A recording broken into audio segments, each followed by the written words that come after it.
నమస్తే. ఈరోజు చాలా చాలా ఇంపార్టెంట్ ముచ్చట ఒకటి పెట్టనీకి వచ్చిన నేను గెస్ట్ దగ్గరికి. అయితే ఈ గెస్ట్ ఎవరు అంటే చాలా సింపుల్గా చెప్పాలంటే తెలంగాణలో ప్రస్తుతము బీజేపీ నుంచి సీఎం క్యాండిడేట్ ఎవరు అని అడిగితే టక్కున ఒక పేరు వస్తుంది అందరికీ. చాలా క్లియర్గా 2-3 పేర్లు కాదు, ఒకటే పేరు వస్తుంది అందరికీ. ఆ వ్యక్తి దగ్గరనే నేనున్నా. ఆయన్నే ఈటల రాజేందర్ గారు. మరి ఆయన నా ముందున్నారు. చాలా విషయాలు ఉన్నాయి మాట్లాడేటందుకు, ఎందుకంటే చాలా కన్ఫ్యూజన్లలో జనాలు ఉన్నారు. సో ఆ కన్ఫ్యూజన్స్ అన్నిటినీ ఈరోజు ఈ ముచ్చట ద్వారా మొత్తం క్లియర్ చేసిద్దాం. సార్ నమస్తే. నమస్కారం. బాగున్నారా సార్? బాగున్నా. సో మరి ఎట్లుంది సార్ మీ ప్రచారం, ఎట్లా సాగుతుంది? ప్రచారం అయితే బాగానే ఉంది. జనంలో స్పష్టంగా కేసీఆర్ ప్రభుత్వాన్ని ఓడగొట్టాలి అనే సంకల్పం మాత్రం బలంగా ఉంది. దాంట్లో భారతీయ జనతా పార్టీకి ఈసారి అధికారం ఇవ్వాలి. కాంగ్రెస్ పార్టీని చూసినాం, మధ్యలో తెలుగుదేశాన్ని కూడా చూసినాం. ఇవాళ 10 సంవత్సరాలు కేసీఆర్ పరిపాలన చూసిన తర్వాత ఒకసారి బీజేపీకి అధికారం ఇవ్వాలనేటువంటి సంకల్పం, బలమైనటువంటి కోరిక కనబడుతున్నట్టు. రాష్ట్రం అంతా అదే స్వింగ్ ఉందంటారా? అంటే ఉంది, కానీ ఎక్కడెక్కడైతే నాయకులు బలంగా ఉంటారో అక్కడక్కడ కన్సల్ట్ అవుతుంది. ఎక్కడెక్కడైతే నాయకులు బలహీనంగా ఉంటారో వేరే వాళ్ళకి పోతుంది. కానీ కొన్ని రోజుల కింది వరకు కూడా బీజేపీ క్యాండిడేట్స్ లేరు అనే టాక్ వినిపించినుండే. ఇప్పుడు ఆ మాట వినిపిస్తలేదు. కానీ స్ట్రాంగ్ క్యాండిడేట్స్ ఉన్నారా లేదా అనేది మాత్రం మీరు చెప్పాలి. దాదాపు 70-80% మంచి క్యాండిడేట్లే ఉన్నారు. ఓకే, వాళ్ళకు ఉన్నంతలో వాళ్ళు పాపం తల్లాడుతున్నారు. జనరల్గా ఇది అధికారంలోకి రావడానికి ప్రయత్నం చేస్తున్న పార్టీ. ఇంతకుముందు ఎప్పుడు అధికారాన్ని చవి చూసిన పార్టీ కాదు. చాలామంది ఇంతకుముందు ఎమ్మెల్యే కొట్లాడిన వాళ్ళు ఉన్నారు, కొట్లాడి ఓడిపోయిన వాళ్ళు ఉన్నారు, కొంతమంది గెలిచిన వాళ్ళు కూడా ఉన్నారు. ఇతర పార్టీ నుంచి వచ్చిన వాళ్ళు మాత్రమే ఎక్కువ మంది ఎమ్మెల్యేలుగా, ఎంపీలుగా, మంత్రులుగా పనిచేసిన ఉన్నారు. కానీ otherwise Bharatiya Janata party alone తక్కువ మంది క్యాండిడేట్లు ఆ లెవెల్లో ఉన్న వాళ్ళు ఉన్నారు. అండ్ మోడీ గారు ఆయన్నే డైరెక్ట్ ఒక సభ పెట్టి ఆ సభలో నేను బీసీని ముఖ్యమంత్రిని చేయబోతున్నా ఈ రాష్ట్రంలో అనేది అనౌన్స్ చేయడం అనేది చాలా పెద్ద విషయము. అండ్ అది పరోక్షంగా మిమ్మల్ని మనసులో పెట్టుకొని చేసినట్టే అనిపించింది. మీరేమంటారు దానిపైన? నాకేం అట్లాంటిది కామెంట్ చేయను, కానీ ఒకటి మాత్రం సత్యం, కాంగ్రెస్ పార్టీ ఇన్ని సంవత్సరాల అధికారంలో ఉంటే ఒక్కనాడు కూడా ఒక బీసీని ముఖ్యమంత్రి చేసే చరిత్ర లేదు. ఒక ఎస్టీని కూడా చేసిన చరిత్ర లేదు. ఒక ఎస్సీ కూడా దామోదర సంజీవయ్య కొద్ది రోజుల కోసం వచ్చిపోయింది తప్ప అదర్వైజ్ ఒక 5 సంవత్సరాలు ఎస్సీని కూడా ఇక్కడ ముఖ్యమంత్రి చేయలేదు. అంటే పేరుకే అణగారిన వర్గాల పార్టీగా చలమనేది తప్ప ఆ పార్టీ ఈ వర్గాలకు అధికారాన్ని ఎప్పుడు కట్టబెట్టలేదు. మీకు తెలుసు, ప్రాంతీయ పార్టీలు అవి కుటుంబ పార్టీలే. ప్రాంతీయ పార్టీలు పేరుకే కానీ కుటుంబ పార్టీలే ఉంటాయి. తెలుగుదేశం ఉన్న రోజులు ఆ కుటుంబమే ఉంటుంది, బీఆర్ఎస్ ఉన్న రోజులు ఈ కుటుంబమే ఉంటుంది. కాబట్టి ఈ రాష్ట్రంలో, తెలంగాణ రాష్ట్రంలో అణగారిన వర్గాల శాతం 80% ఉంది. కాబట్టి ఆకలి ఉన్న వాళ్ళకు, దుఃఖం ఉన్న వాళ్ళకు నిజంగా ప్రభుత్వ ఫలాలు అందుకునే అవకాశం ఇచ్చే పార్టీ భారతీయ జనతా పార్టీ ఉండాలని చెప్పి కోరుకునేది. భారతీయ జనతా పార్టీ ఒక బీసీ అభ్యర్థిని పెడితే బాగుంటుందని చెప్పి చర్చలు పెట్టి ఫీడ్బ్యాక్ తీసుకొని అమిత్ షా గారు వచ్చి మొట్టమొదటిగా అనౌన్స్ చేసింది. ఆ తదుపరి దాన్ని ఎండార్ చేసింది మోడీ గారు. కానీ యాక్చువల్గా దీని వెనకాల అంటే బీసీని ముఖ్యమంత్రిని చెయ్యాలి అనే ఉద్దేశము, ఆ మాటని వాళ్ళకి అంటే ఈ రాష్ట్రంలో ఇప్పుడు వరకు అలాంటి చరిత్ర లేదు, ఆ చరిత్రని సృష్టించాలి, ప్రజల్లో ఒక కదలిక రావాలి, తెలంగాణ ప్రజలందరూ కూడా దీని పట్ల ఆలోచించాలి అంటే ఇక్కడ ఒక బీసీని ముఖ్యమంత్రి చేయాలి అనే ఆలోచన వెనకాల మీ కృషి చాలా ఉంది పార్టీలో అని చెప్పేసి అంటున్నారు. అవునా? యాక్చువల్గా జనరల్గా నాలాంటి వాడిని ఒక 20 ఏళ్ళు పవర్ పాలిటిక్స్లో ఉన్నాను నేను. ఒక కొత్త పార్టీ నిర్మాణం జరుగుతున్న సందర్భంలో ఆలోచించే కోణం కానీ, ఆచరించిన పద్ధతులు కానీ అంతో ఇంతో నాకు తెలిసి ఉన్నవాడిని. కాబట్టి కాంగ్రెస్ పార్టీ దాని చరిత్ర అంతా కూడా ఒక వర్గానికి కొమ్ము కాసిన చరిత్ర ఉంది. బీఆర్ఎస్ పార్టీ అది ఎంతకాలం బతుకుంటే, ఎంతకాలం గెలిస్తే వాళ్ళే అధికారం ఉంటారు తప్ప వేరే వాళ్ళకి వచ్చే ఆస్కారం లేదు. మరి బీసీలుగా కులాల వారీగా సంఘాలు పెట్టుకున్నారు, బీసీలుగా సంఘాలు పెట్టుకున్నారు. మాకు రాజ్యాధికారం రావాలి, అంబేద్కర్ గారు సకల సమస్యల పరిష్కారానికి అధికారమే పెద్ద ఇన్స్ట్రుమెంట్ అని చెప్పిండు. ఆ అధికారం రావాలనేటువంటి బలమైన దృక్పథం బీసీలో ఉంది. కాబట్టి ఆ వర్గాలకు మేము అధికారం ఇస్తే కొంత ప్రజలందరూ కూడా దానికి మోల్డ్ అయ్యి అవును. దాన్ని గెలిపించేటువంటి ఆస్కారం ఉన్నట్టుగా మేము భావించినాం. హ్మ్. హ్మ్. అంటే భారతీయ జనతా పార్టీకి ఉన్న మంచి స్పేస్ అదొక అంశం. రెండవది ఇప్పుడు ఎస్సీలలో మాదిగ రిజర్వేషన్ కోసం ఏబీసీల వర్గీకరణ కోసం కొట్లాడారు. అది 30 ఏళ్ళుగా నానుతున్నటువంటి ఇష్యూ. ఒక ప్రజల బలమైన ఆకాంక్షను అణిచివేయగలిగేటువంటి అధికారం ఎవరికి ఉండదు. కోర్టులున్నా చట్టాలున్నా ఏమున్నప్పటికీ కూడా డెఫినెట్గా దాన్ని ఎక్కువ కూడా అడ్రస్ చేయాలి. అయితే నా ఇది కాని పని అని చెప్పి మూసేయాలి, లేకపోతే ఇది పరిష్కరించాలి. నాణ్యత మంచిది కాదు. కాబట్టి ఆ జాతులని అడ్రస్ చేయాల్సిన అక్కర ఉంది అని చెప్పి భారతీయ జనతా పార్టీ భావించింది. ఒకవైపు బీసీలకు రాజ్యాధికారం ఇప్పటిదాకా రాలేదనే బలమైన వాదన కానీ, ఇక్కడ ఏబీసీల వర్గీకరణ, ఈ రెండు అంశాలని భారతీయ జనతా పార్టీ పరిష్కరించాలనే నెపంతో ఎత్తుకున్నది. అధికారం వచ్చే నెపంతో కాకుండా పరిష్కరించాలి, బీసీల కోరిక నెరవేర్చాలి అనే కోణంలో ఈ రెండు అనౌన్స్మెంట్ జరిగినాయి. అండ్ ఇంకొకటి ఏంటంటే సార్, గజ్వేల్లా కేసీఆర్ గారి పైన మీ పోటీ, ఈ పోటీ అనేది నిజంగా ఒకటేమో ఇప్పుడు వేరాస్ కామారెడ్ల రేవంత్ రెడ్డి గారు పోటీ చేయడం అనేది ఇట్లా వాళ్ళ తరఫు నుంచి ఆయన సీఎం అభ్యర్థి అన్నట్టుగా అక్కడ టాక్ ఎట్లా వినిపిస్తుందో ఇక్కడ కూడా అదే టాక్. అండ్ అంతేకాకుండా మీరు గజ్వేల్ నుంచి పోటీ చేయడానికి ముందు అక్కడ సర్వే చేయించుకొని మరి, అంటే సర్వే చేయించుకొని అక్కడ నెగిటివిటీ ఉంది కేసీఆర్ గారికి, వాళ్ళు ఎప్పుడు కూడా ఎమ్మెల్యేని చూడలేదు. అంటే ముఖ్యమంత్రిగా ఆయనని రాష్ట్రం అంతా చూస్తుంది, బట్ వేరాస్ వాళ్ళ ఎమ్మెల్యేని వాళ్ళు ఎప్పుడు చూడలేదు. కాబట్టి వాళ్ళకి ఎమ్మెల్యే కావాలి, దగ్గర నుంచి ఎమ్మెల్యేని చూడాలి, మాట్లాడాలి, వాళ్ళ కష్టాలు, వాళ్ళకి కావాల్సినవి అవసరాలు చెప్పుకోవాలి అనే ఒక సర్వే ద్వారా తెలిసిన ముచ్చటని మీరు పట్టుకొని నేను అక్కడ పోటీ చేస్తా గెలుస్తాను కాన్ఫిడెన్స్గా చెప్పినట్టు కదా మీరే. తప్పండి అది. యాక్చువల్గా నాలాంటి వాడిని సర్వేలు చేయించుకునే అక్కర కానీ రిపోర్ట్ తెచ్చుకునే అక్కర కానీ నాకు లేదు. నేను ఇప్పుడు ఇవ్వాలనలేదు. ఆయన మీద నెగిటివ్ ఉందా పాజిటివ్ ఉందా, ప్రజలు కలిసిండా ప్రజలు కలవలేదా, సమస్యలు పరిష్కరించినా అది ఇష్యూ కాదు. హుజురాబాద్ ఎన్నికల సందర్భంలో నా మీద ఎంత దాడి చేసిందో మీరు చూసిండ్రు. అంతమంది మంత్రులు ఎమ్మెల్యేలు, 100 కోట్ల రూపాయల డబ్బుల పంపకం, మద్యం ఎరులై పారిన తీరు, ప్రజలు ప్రలోభపెట్టినటువంటి అంశాలు, ఇవన్నీ అక్కడ ప్రయోగించినప్పుడు కడుపు మండి ప్రజాస్వామ్యాన్ని కూని చేస్తున్న కేసీఆర్ను గద్దెదించడమే ఎజెండాగా ఆ రోజు డిక్లేర్ చేసినాం.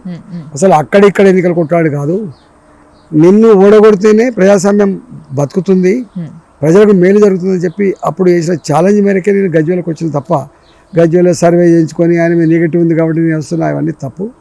నేను ఎప్పుడు కూడా గెలుపు ఓటమి మా చేతిలో ఉండదు. గెలుపు ఓటములు ప్రజల చేతిలో ఉంటాయి. తెలంగాణ యావత్ ప్రజానికం, నాట్ ఓన్లీ గజ్వేల్ ప్రజలు, తెలంగాణ యావత్ ప్రజానికం అలా ఆదిలాబాద్ నుంచి మొదలుపెట్టి అలంపూర్ వరకు, కొత్తగూడెం నుంచి మొదలుపెట్టి వికారాబాద్ తాండూరు వరకు కూడా ప్రజలందరూ విసిగిపోయి ఉన్నారు. మళ్ళోసారి కేసీఆర్ కనుక అధికారంకి వస్తే మనం బతకలేము అనే కాడికి వచ్చిండ్రు. పేదల అసైన్మెంట్ భూములు ఎన్ని వేల ఎకరాలు గుంజుకున్నారు, ఎట్లా పెద్దలకు కట్టబెట్టిండ్రు, ఎట్లా రియల్ ఎస్టేట్ బ్రోకర్లాగా మారిపోయిండ్రు, ఇచ్చిన హామీలు అమలు చేయకుండా ఎట్లా మోసం చేస్తున్నాడు, డబుల్ బెడ్రూమ్ లాంటి ఇళ్ల విషయంలో, పెన్షన్ల విషయంలో, నిరుద్యోగ భృతి విషయంలో, రైతులకు రుణమాఫీ విషయంలో, ఇట్లాంటివన్నీ కూడా ఉన్నాయి. కాబట్టి ఈ విషయాలు ఒకసారి మాట్లాడాలి సార్ ఇంకొంచెం డీటెయిల్గా. వేరాస్ గజ్వేల్లా మీరు ఇప్పుడు ఈ కొన్ని రోజుల నుంచి తిరుగుతున్నారు కాబట్టి అక్కడ మామూలు కూడా కొన్ని పబ్లిక్ టాక్స్ కోసం అని పోయినప్పుడు తెలిసిన విషయం ఏంది అని అంటే, ఈ ప్రాజెక్ట్స్ కోసం, కొండపోచం ప్రాజెక్ట్ కోసం కావచ్చు, లేకపోతే మల్లన ప్రాజెక్టు కోసం కావచ్చు, భూమిని ఏదైతే సేకరించిండ్రో రైతుల నుంచి, అక్కడ ఉన్న ప్రజల నుంచి, అక్కడ భూమిని సేకరించే ప్రయత్నంలో కొన్ని ఎకరం కొద్ది జాగ పోయిన వాళ్ళకి, అట్ ది సేమ్ టైం గజాల కొద్ది జాగ అంటే గుంటల కొద్ది జాగ పోయిన వాళ్ళకి ఇద్దరికి కూడా సమానంగా అంతే పైసలు ఇవ్వడము, అదే డబుల్ బెడ్రూమ్ ఇల్లు ఇవ్వడం జరిగింది, మాకు అన్యాయం జరిగిందని వాళ్ళు బాగా ఆవేశానికి లోనవుతున్నారు. ఇది మీరు చూసినరా? యాక్చువల్గా 3 రకాల అవసరాలకు భూముల్ని అక్వైర్ చేస్తారు. ఒకటి ప్రభుత్వపరమైన అవసరాలకి, ఒకటి ప్రజల అవసరానికి, మూడవది రియల్ ఎస్టేట్ బ్రోకర్ అవతారం ఎత్తే దానికోసం కూడా చేసింది. కొండపోచమ్మ సాగర్, మల్లన్న సాగర్ ప్రాజెక్టులు కావచ్చు, వాటి కాలువలు కావచ్చు అక్వైర్ చేసింది. రైల్వే లైన్లు, రోడ్ల కోసం అక్వైర్ చేసింది. ఇక్కడ కేసీఆర్ గారు ప్రభుత్వపరమైన అవసరాలకు ల్యాండ్ అక్వైజిషన్ చేసినప్పుడు కూడా అక్కడ ఉన్న భూముల విలువ ఎప్పుడైతే నోటిఫికేషన్ ఇచ్చిండో అప్పుడు అక్కడ ఉన్న విలువ 5 లక్షలు ఉండొచ్చు, 6 లక్షలు ఉండొచ్చు. కానీ ఈ ప్రాసెస్ అంతా జరిగి ఒక 2 ఏళ్ళకు 3 ఏళ్ళకు కానీ డబ్బులు రాని పరిస్థితి. అప్పటి వరకు 5 లక్షలకు ఎకరం ఉన్న భూమి 20 లక్షలకు పోయింది. దానివల్ల ఏమైంది, వీళ్ళకి డబ్బులు వచ్చిన తర్వాత ఎక్కడైనా భూమి కొనుక్కుందాం ప్రత్యామ్నాయంగా అనే వరకు అక్కడ ఎకరం పోతే ఇక్కడ 5 గుంటల భూమి కూడా రాలేదు, 10 గుంటల భూమి కూడా రాలేదు.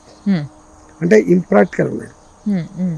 మరి కేసీఆర్కు అర్థం కావాల్సింది ఏమిటంటే, అవును నేను నోటిఫికేషన్ ఇచ్చినప్పుడు దాని ధర 5 లక్షల రూపాయలు ఉంది, కానీ ఈ ప్రాసెస్ అయ్యి ఈ క్యాష్ రూపంలో వచ్చే నాటికి దాని ధర పెరిగిపోయింది అనేటువంటి కోణాలు ఎప్పుడు ఆలోచన చేయలేదు. రెండో మాట ఏంటంటే అసలు ఏ భూములు కోల్పోయినా గ్రామాలకు కోల్పోయినా ఇల్లు కోల్పోయినటువంటి వాళ్ళకి ఇల్లు ఇస్తా అని చెప్పిండు, ఇళ్ళ జాగాల బదులు ఇళ్ళ జాగాలు ఇస్తా అని చెప్పిండు. 18 సంవత్సరాలు పైబడి ఉన్న వాళ్ళకంతా కూడా వాళ్ళకు 8 లక్షల రూపాయల 5 లక్షల రూపాయల అదిస్తా అని చెప్పినాడు. ఏవి సకాలంలో ఇవ్వలే. అప్పుడు వస్తే అవి పప్పు బెల్లల ఖర్చు అయిపోయి వాళ్ళు కట్టించినటువంటి నాణ్యతనే డబుల్ బెడ్రూమ్ వల్ల అడ్డా కూలీగా మారిపోయినమాట వాస్తవం. అందుకని విపరీతమైన కోపం ఉంది వాళ్ళకి. ఇదొకటైతే రెండోది ఏమైపోయిందంటే, ఈ చాలా గ్రామాలలో గజ్వేల్లో నియోజకవర్గంలో దాదాపు 50-60 గ్రామాలలో 50 ఏళ్ల క్రితం 60 ఏళ్ల క్రితం ఏ భూములైతే వాళ్ళు అసైన్ చేయబడ్డావు, పేదల చేతిలో లేవు, దాన్నే నమ్ముకొని బతుకుతున్నారు. ఆ భూముల మీద కన్నేసిన కేసీఆర్ వెంకట్రామరెడ్డి అని ఒక కలెక్టర్ని పెట్టుకున్నాడు. మొత్తం రికార్డు తెచ్చిండు. ఏ గ్రామాలలో అసైన్మెంట్ భూములు ఉన్నాయి, ఎన్ని వేల ఎకరాల భూములు ఉన్నాయి, మొత్తం తీసి వాళ్ళు బెదిరించి మొదలుపెట్టిండు. ఎన్నడుకున్నా ఈ భూమి నువ్వు అనుభవించలేవు, నువ్వు అమ్ముకోలేవు అని చెప్పి బెదిరించి, మేము కంపెనీల కోసం TSIIC కోసం అక్వైర్ చేస్తున్నామని చెప్పి 10 లక్షల రూపాయలకు 8 లక్షల రూపాయలకు తీసేసుకొని మీరు చూసిండ్రు 2 కోట్లకు 3 కోట్ల రూపాయలకు ఎకరం అమ్ముకుంటారు. అయితే ఎకరాలు తీసుకున్నారు 1000 ఎకరాలు ఇచ్చింది 10 లక్షల రూపాయలు, గజాని 10,000 రూపాయలు చెప్పిన అమ్ముకున్నారు. అట్లా మోసం చేశారు. అది విపరీతమైన కోపం ఉంది. ఈసారి మళ్ళీ కేసీఆర్ కనుక అధికారంకి వస్తే ఇప్పుడు భూములైపోయినాయి బిడ్డ, రేపు మన ఊర్లో పోతాయి అనేటువంటి భావన వచ్చింది. అయితే ఇప్పుడు ఇదే పరిస్థితి కామారెడ్డిలో వచ్చే అవకాశం ఉందా అని అక్కడ ప్రజలకు కూడా డౌట్ వస్తుంది. ఎందుకంటే అక్కడ కూడా పోటీ చేస్తున్నారు కాబట్టి, అండ్ ఆయన పుట్టిన జాగానే ఒక సెంటిమెంటో ఇంకేదన్నా కారణమో తెలియదు, కానీ మొత్తం మీద అయితే కామారెడ్డిలో పోటీ చేయబోతున్నారు ముఖ్యమంత్రి ఇప్పుడు. అయితే అక్కడ పోటీ చేసిన తర్వాత అక్కడ ల్యాండ్ రేట్స్ పెరగబోతున్నాయి, ఆపుకొని అమ్ముకునేటోళ్ళని కేటీఆర్ గారు అనౌన్స్ చేయడం కూడా జరిగింది ఆల్రెడీ. సో మరి దీన్ని ఎట్లా చూడొచ్చు, ఏం జరుగుతుంది? యాక్చువల్గా ఇప్పటికే అక్కడ కూడా కామారెడ్డిలో గ్రోత్ కారిడార్స్ పేరిట ల్యాండ్ అక్వైర్ చేసే ప్రయత్నం చేసిండు, ల్యాండ్ యూసేజ్ కన్వర్ట్ చేసే ప్రయత్నం చేసిండు, ఇండస్ట్రియల్ జోన్గా కూడా నామకరణం చేసే ప్రయత్నం చేసిండు. అక్కడ పెద్ద ఎత్తున ఉద్యమాలు చేసి ఆ భూముల్ని కాపాడుకున్నారు, దాన్ని అక్కడి నుంచి తరిమి కొట్టిండు. ఇవాళ కేసీఆర్ కనుక కామారెడ్డిలో గెలిస్తే ఈ భూములన్నీ కోల్పోతాం. మళ్ళీ మనం గజ్వేల్లో ఎట్లయితే R&R కాలనీ భూస్వాములుగా ఉన్న వాళ్ళు, వ్యవసాయం మీద మంచిగా బతికే వాళ్ళు అడ్డా మీద కూలీలుగా ఎట్లా మారినరో కామారెడ్డి కూడా అడ్డా మీద కూలీలుగా మారేటువంటి ఆస్కారం ఉంది అనే భావన వస్తుంది వాళ్ళకి. కేసీఆర్ చరిత్ర అంతా కూడా అదే చరిత్ర. ఎక్కడ మరి పేదోళ్ళకు భూమి ఉండాలి, భూమి ఒక భద్రత ఒక భరోసా అని మాట చెప్తాడో ఆ పేదోళ్ళ భూమిని గుంజుకున్నాడు. తాను మాత్రం ఫామ్ హౌస్ దగ్గర 150 ఎకరాల 300 ఎకరాలకు మంచిగా బ్రహ్మాండంగా కాంపౌండ్ పెట్టి ఆయన వ్యవసాయం చేసుకుంటాడు. ఇది ఆయన స్థితి. కానీ యాక్చువల్గా కొంతమంది అంటే మామూలుగా అయితే నేను కొంతమందిలో కూడా చూసిన సార్, కామారెడ్డిలో కూడా సంబరపడుతున్నారు. ఏ విధంగా అంటే అదే మీరు ఇందాక అన్నట్టుగా గజ్వేల్లో ఎప్పుడైతే కేసీఆర్ గారు పోటీ చేసినప్పుడు 5 లక్షలు 6 లక్షలు ఉన్న జాగర్ రేటు ఒక ఎకరానికో ఎంత అయితే రేటు ఉండేనో ఆ రేటు ఒక్కసారిగా 20 కోట్లకి ఎట్లయితే పెరిగిందో అదే విధంగా కామారెడ్డిలో రేట్లు పెరుగుతాయి, మనం అమ్ముకోవచ్చు, మనం లేదంటే ఇంకేదైనా కొనుక్కోవచ్చు, ఇంకెక్కడన్నా ఇన్వెస్ట్ చేసుకోవచ్చు అనే ఆశతో ఎదురు చూసేవాళ్ళు కొంతమంది ఉన్నారు. ఇది ఆయనకు ప్లస్ కాదంటారా? తప్పమాదంతా తప్పు. ఇవాళ డబ్బులు దాచుకునే ఏకైక సాధనం ల్యాండ్. ఇంతకుముందు డబ్బులుంటే అప్పులకి ఇచ్చేవాళ్ళు, ఇప్పుడు అప్పులకి ఇస్తలేరు. చిట్ ఫండ్లలో పెట్టేవాళ్ళు, చిట్ ఫండ్ నడుస్తలేవు. బ్యాంకులలో పెట్టేవాళ్ళు, బ్యాంకులలో ఎక్కువ రేట్ ఆఫ్ ఇంట్రెస్ట్ వస్తలేదు. అంటే తెలిసిన వాళ్ళకి అప్పితే కూడా ఎగబెడతా ఉన్నారు. కాబట్టి బంగారం రూపంలో పెద్ద ఎత్తున డబ్బుల్ని మనం దాచిపెట్టలేము, ఏ రూపంలో దాచిపెట్టలేము. ఇవాళ సంపదని భూమి రూపంలో కన్వర్ట్ చేసుకొని ఉంచుకోగలిగేది అది ఒకటే పద్ధతి. కాబట్టి అట్లా రాష్ట్ర వ్యాప్తంగా పెరిగింది, దేశవ్యాప్తంగా పెరిగింది, ఇక్కడ ఒక దగ్గర. అట్లా అంటే ఇలా కోకాపేటలో 100 కోట్లకి ఎకరం అమ్మిందని చెప్పి మీ పత్రికల్లో చూసినాం కదా, అవును. మీ టీవీలో చూసినాం కదా. ఉమ్, అట్లా ఏదో తన గజ్వేల్ నియోజకవర్గంలో మాత్రమే పెరిగింది, అదంతా శుద్ధ తప్పు. ఉమ్, జమ్మికుంటలో పెరిగింది, హుజరాబాద్లో పెరిగింది, సిద్దిపేటలో పెరిగింది, ఉమ్, ఇలా కోకాపేటలో పెరిగింది, గజ్వేల్లో పెరిగింది. ఉమ్. ఏదో ఆయన నియోజకవర్గంలో మాత్రమే పెరిగింది అనేది వాటి భ్రమ. సో అట్లాంటిది జరగదు అంటారు సింపుల్గా. Okay sir, coming to the BJP పార్టీలో ఈసారి బీసీలకి టికెట్లు ఎక్కువ ఇవ్వడం జరిగింది. 36 మంది బీసీలకి టికెట్ ఇవ్వడం జరిగింది. వేరే కాంగ్రెస్ కానీ బీఆర్ఎస్ కానీ 22, 23 మంది బీసీలకి మాత్రమే టికెట్లు ఇవ్వడం జరిగింది. సో ఈ విషయంలో మీరు చాలా సక్సెస్ఫుల్గా మీ రోల్ మీరు ప్లే చేసినట్టు మీరు అనుకుంటున్నారా? యాక్చువల్గా ఎప్పటికున్నా బాధ అనిపించే అంశం ఏంటంటే, ఈ వృత్తులను నమ్ముకొని జీవించేటువంటి ప్రజలు ఏమవుతున్నాయో, వృత్తులు ఇవి, నాటు కులాలు. కుమ్మరులది అది వృత్తి, అది కులం కాదు. చేపలది అదొక వృత్తి, అది కులం కాదు. గౌన్లది కూడా అదొక వృత్తి, కులం కాదు. వీళ్ళకి ఎప్పుడు రాజ్యాధికారం అక్కర్లేదు, పాలించేటోళ్ళం మేమే అనేటువంటి ఒక భావన తప్పు. ఇవాళ మారిన పరిస్థితులలో 75 సంవత్సరాల స్వతంత్ర భారతదేశంలో ఈ రాష్ట్రంలో కూడా అణగారిన వర్గాలుగా లేదా వెనుకబడిన వర్గాలుగా మాకు కూడా రాజ్యాధికారంలో భాగం కావాలని చెప్పి ఎప్పటి నుంచో కొట్లాడుతున్నారు. ఎన్టీ రామారావు గారు వచ్చిన తర్వాత కొంత ఈ వర్గాలకు తెలంగాణ ప్రాంతంలో ఒక కులాన్ని ఆధిపత్యాన్ని తగ్గించాలనే పేరిట ఇక బీసీలను కొంత పైకి తీసుకొచ్చే ప్రయత్నం చేసిండ్రు. అదే ఎన్టీ రామారావు గారు స్థానిక సంస్థలలో ఇవాళ బీసీలకు రిజర్వేషన్ ఉండాలని చెప్పి తీసుకొచ్చి పెట్టిండు. ఇట్లా కొంత రిఫార్మ్స్ జరిగినాయి. కానీ ఇప్పుడు ఈ మధ్య కాలంలో మీరు చూస్తున్నారు, బీసీలకే రాజ్యాధికారం కావాలనేటువంటి నినాదం వస్తున్నప్పుడు న్యాచురల్గా మాది 52% ఉన్నటువంటి మేము మాకెందుకు మాకు సీట్ల కేటాయింపులో 52% ఉండద్దని చెప్పి వాళ్ళు అంటున్నారు.